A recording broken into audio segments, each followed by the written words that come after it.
This is the IELTS listening test. You will hear a number of different recordings and you will have to answer questions on what you hear. There will be time for you to read the instructions and questions, and you will have a chance to check your work. All the recordings will be played once only. The test is in 4 parts. At the end of the test, you will be given 10 minutes to transfer your answers to the answer sheet. Now turn to Part 1.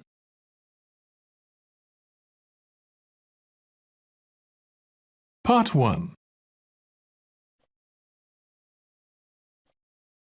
You will hear a conversation between a travel agent and a customer who needs to book a hotel for a group visit.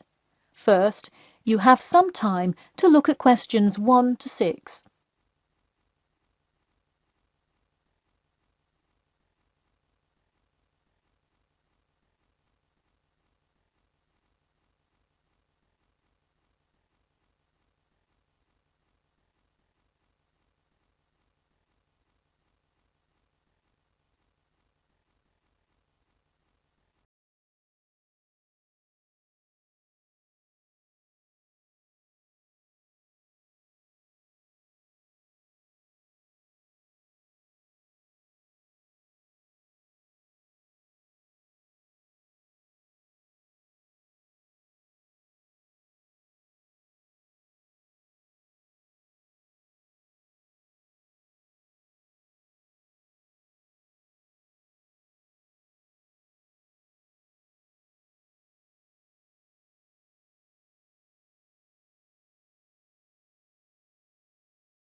Now we shall begin. You should answer the questions as you listen, because you will not hear the recording a second time. Listen carefully and answer questions 1 to 6. Hello, Elite Travel. This is Emily speaking. How may I assist you today? Hi, I have a group visit to plan, and I wonder whether you could help me decide on which hotel to book.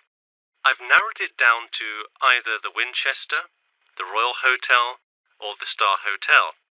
I'm wondering if you have a recommendation. I would be happy to help. Those 3 are excellent choices. If everyone is booking hotel rooms independently, an easy way to do it is online booking. The Star Hotel offers online bookings at no additional charge. It sounds fine. Yeah, and you can even book the gorgeous sea view rooms if you act quickly. I'll consider that. It would be great since we're mostly first-time visitors to the area to get a nice view of the water. Now, are there handicap-accessible rooms? Yes, all 3 options have access for the physically disabled. Great. I should also mention that we'll be on a tight schedule, so we won't have much time to go out for meals. Which of these hotels serve food? There is a limited continental breakfast menu at the Star and at the Winchester. For a full restaurant and room service, the Royal Hotel is your best bet. Oh, wonderful. Could you tell me more about the restaurant? Absolutely. In the morning, there is a gourmet buffet, or a la carte item, and after 11 a.m. lunch is served in the dining room. Dinners are in a nice, low-key but high-quality setting in the hotel's private dining room, and Fridays feature the house jazz band. How lovely. Is there a group discount? No, sorry, not at the Royal Hotel. Let me check on the others, though. Could I place you on hold for just a second? Sure, thanks. It looks like there is one at the Winchester. 15% off when you book 8 or more rooms. Really? Sold. We'll book at the Winchester. Wait, is it suitable for children, though? We'll have a few little ones in our group, and it would be great to have a way to keep them occupied. Yes, in fact it has a play place that kids just love, with slides and swings and everything. Definitely a good hotel to bring the kids. Okay, great. before you hear the rest of the conversation, you have some time to look at questions 7 to 10.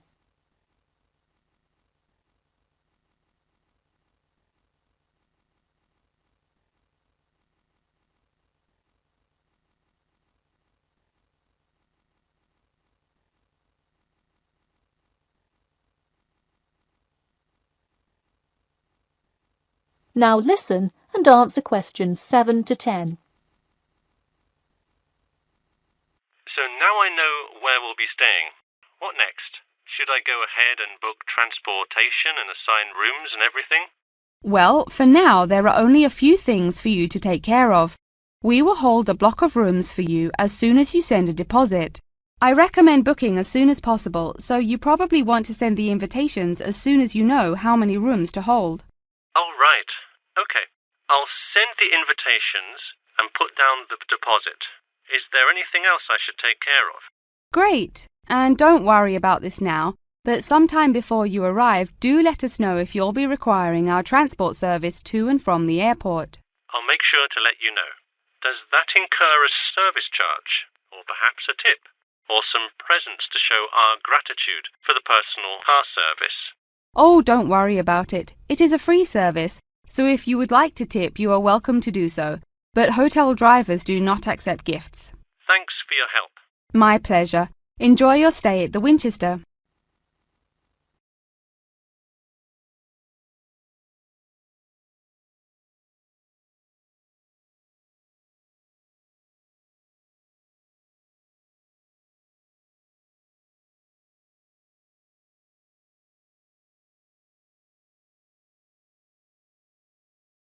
That is the end of part 1. You now have 1 minute to check your answers to part 1.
Part 2.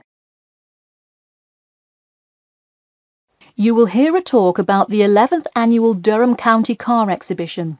First, you have some time to look at questions 11 to 16.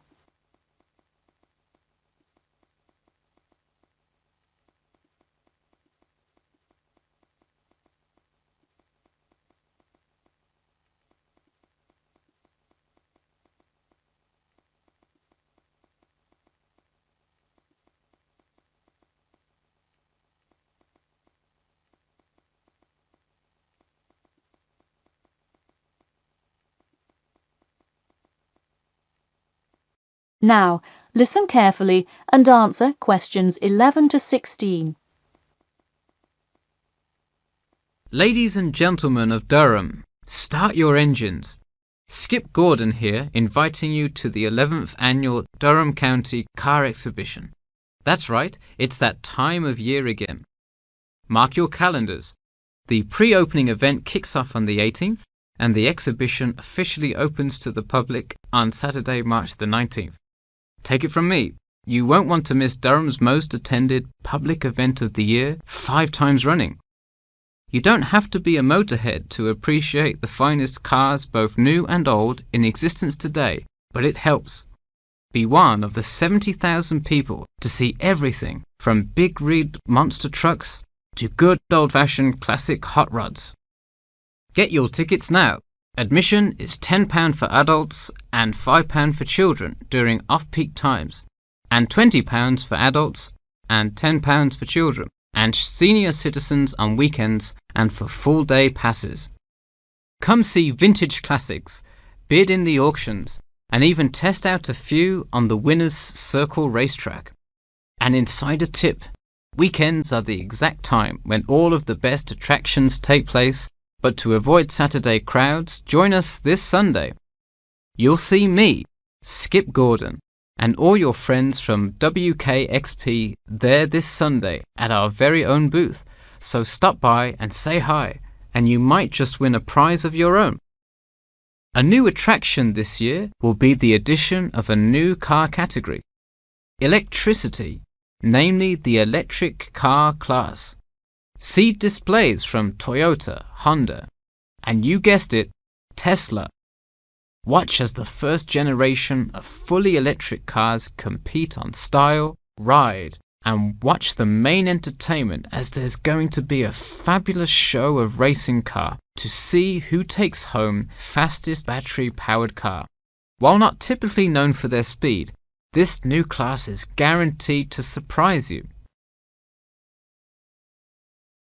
Before you hear the rest of the talk, you have some time to look at questions 17 to 20.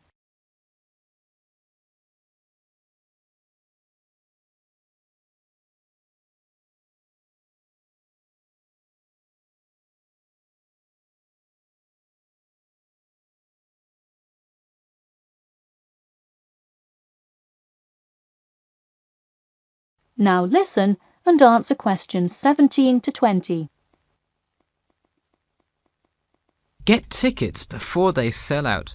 Last year's tickets sold out fast, so we upped the attendance this year. That's right, more seats. But don't wait. Act now and save.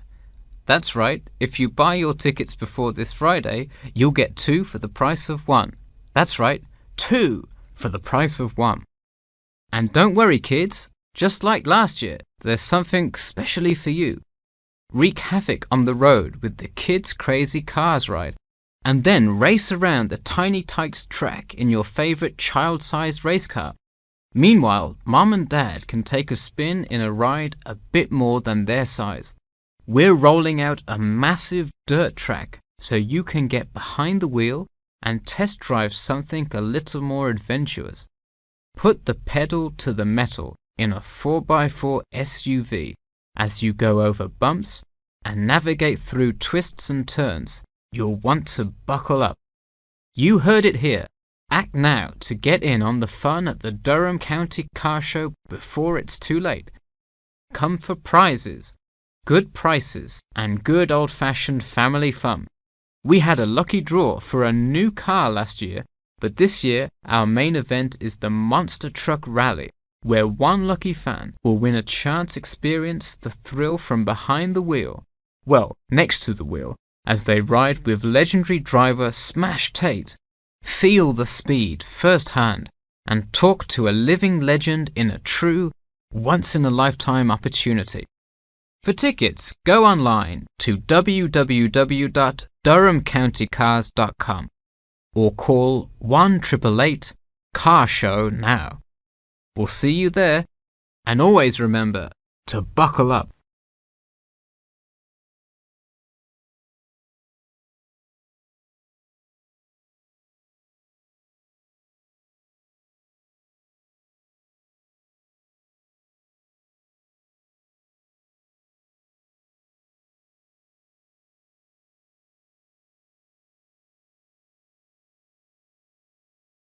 That is the end of part 2.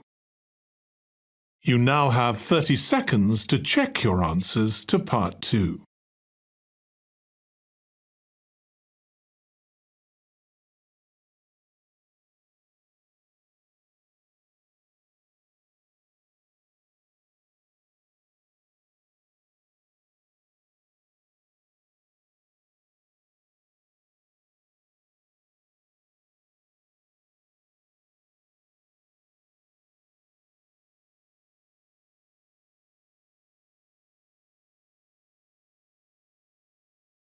Part 3. You will hear a student asking Professor Jameson for advice in choosing courses for next semester. First, you have some time to look at questions 21 to 23.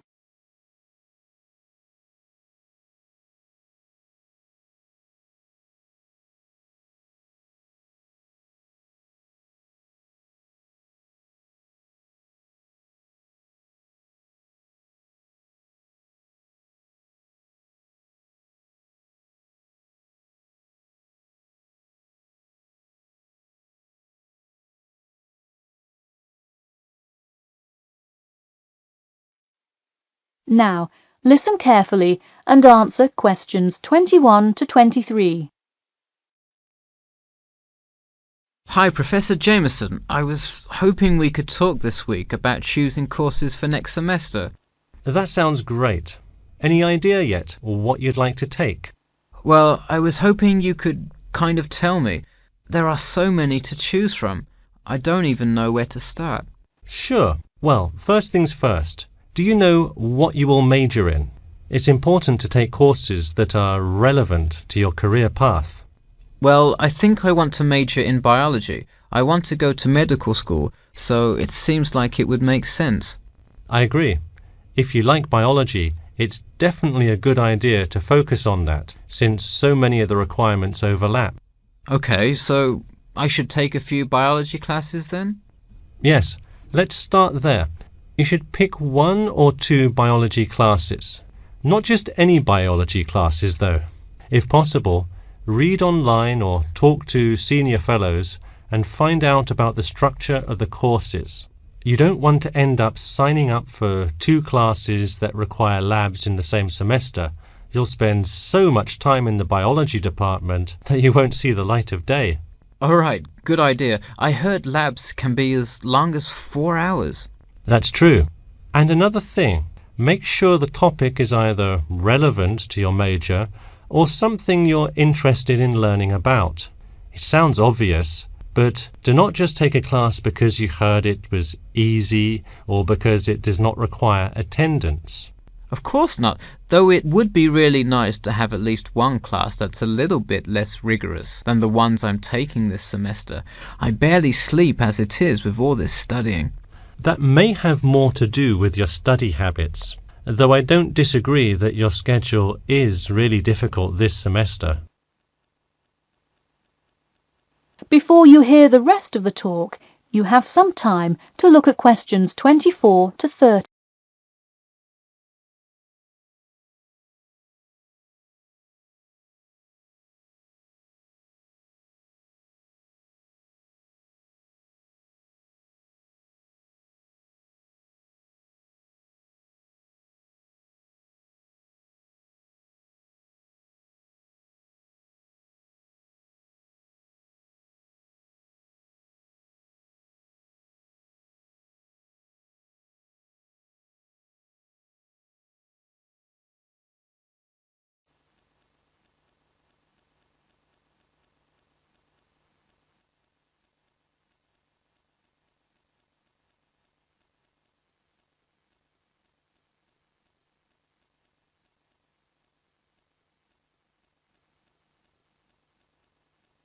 Now, listen carefully and answer questions 24 to 30. So, any idea which biology classes you may decide on for next semester? Well, I was thinking of taking human physiology. It sounds relevant and interesting. I think it is an interesting class, but I would recommend against it. You're already in human anatomy, which also covers physiology, so it would be repetitive and probably not the best use of your time. If I already know some of the stuff, I could take it to boost my GPA a little bit. You could maybe do that, except the professor that teaches it is famous for giving out the fewest A's of any professor. Oh wow, never mind. Now, changing subjects. Have you decided yet on your research topic? Well, I actually decided. I don't want to do a research paper. I'm going to do a dissertation instead. I think I will much more enjoy coming up with a thesis and finding all the details to support it. I see. Didn't you already do some of the research, though? What happened to that? Well, I started doing research, then the more data I collected, the more complicated things got.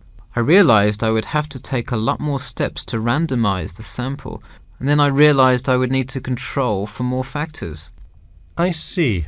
What kind of data collection did you do? I interviewed employees at the water treatment facility after Professor Dickinson recommended it. I understand. Well, the research paper could be much more outside work, but it may be worth it if that is what you're interested in. No, I am a lot happier just doing the dissertation. That's fine with me. Just remember, you need to finish your first draft and send it in soon. It's already the middle of February. Oh wow, it is, isn't it? I just have to finish it by the end of March, right? Yep, but don't forget, the date will really sneak up on you. Okay, I'll make sure to set reminders in my calendar. And who do I talk to about registering my dissertation? You should go to the department office and then talk to the secretary. I thought I needed to talk to the department head. Not for registering. If you need help developing your dissertation, that's when you should go to the department head. I see. And who would I see about getting access to the database of past research on my topic? That you can find in the computer lab, specifically in the office. You'll have to ask a lab technician to give you access. Okay, well, I'll go ahead and get started on that then. Thanks.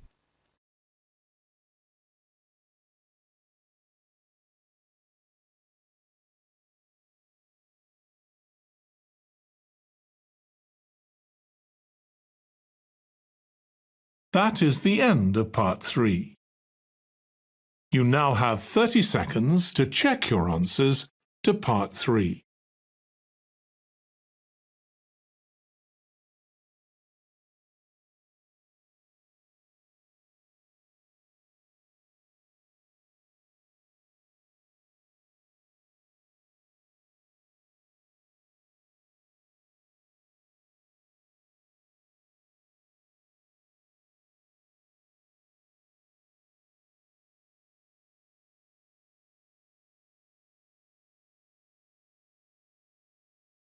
Part 4.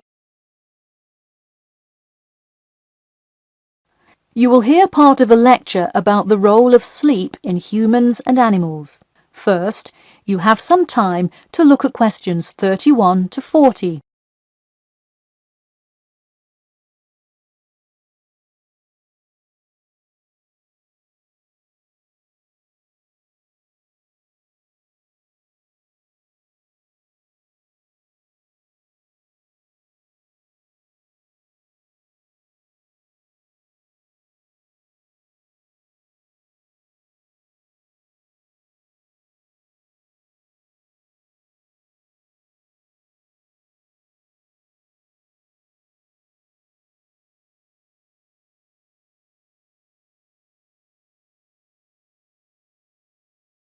Now, listen carefully and answer questions 31 to 40. Good morning, everyone. In today's lecture, I'm going to talk about the role of sleep in humans and animals. Of all the biological processes in the animal kingdom, sleep is perhaps the most important.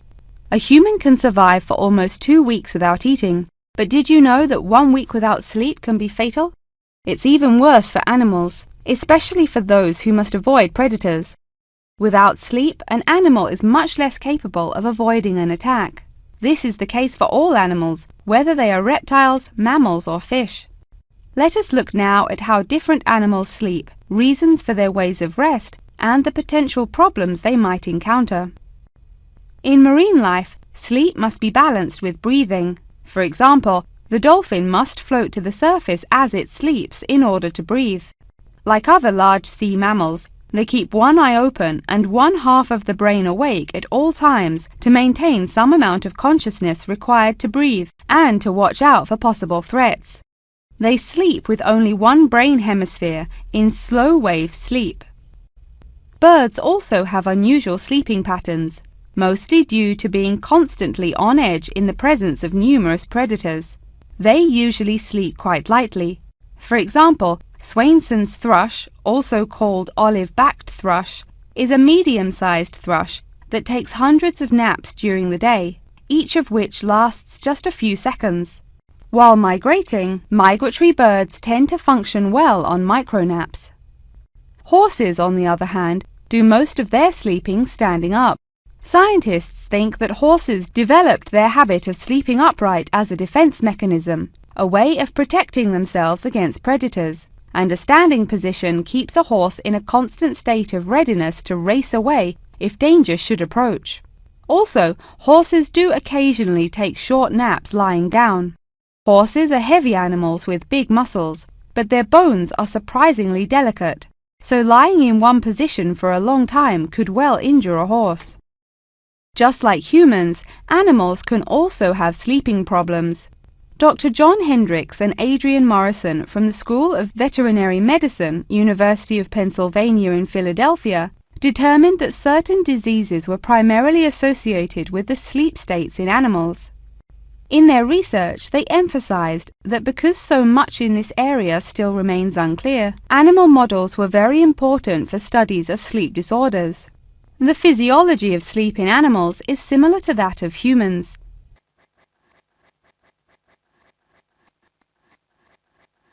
But why do we humans sleep? Researchers and scientists believe it helps us organize our memories of the day, that sleep acts as a kind of filing system for the brain. Without it, our thoughts become disorderly and confused, which leads to increased likelihood of accidents and a tendency to say and do bizarre things. Researchers also believe that sleep plays a key role in learning. We sleep so that the brain can integrate new knowledge and form new associations. Because of the similar sleeping pattern to that of humans, rats are often studied in order to increase our knowledge of human physiology. In one study, rats were kept awake for almost 2 weeks and their behavior was observed. Researchers found the sleep-deprived rats could hardly remember anything of what they had been taught that day.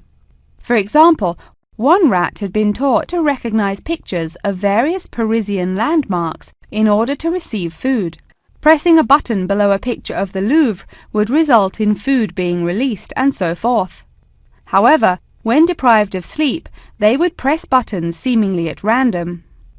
In addition to rats, the fruit fly, a small insect that feeds and breeds on spoiled fruit, also has been used as a model organism, and thousands of scientists around the world work on it. But why was the fruit fly chosen to be studied?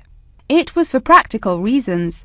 The most important one is that the relationship between fly and human genes is so close that the sequences of newly discovered human genes, including genes that show a susceptibility, can often be matched against their fly counterparts. This provides an indication of the function of the human gene and could help in the development of effective drugs to help people with sleeping disorders. Therefore, many scientists today choose to study the genetic structure of the fruit fly, which could make a particularly important contribution to the understanding of developmental processes in humans. In conclusion, sleep is a necessary part of life, not just for humans, but for the entire animal kingdom. Now, I'd be happy to answer any questions you may have.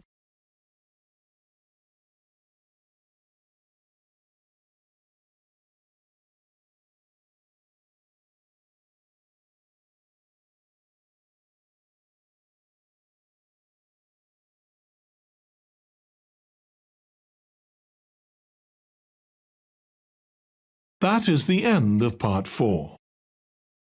You now have 1 minute to check your answers to Part 4.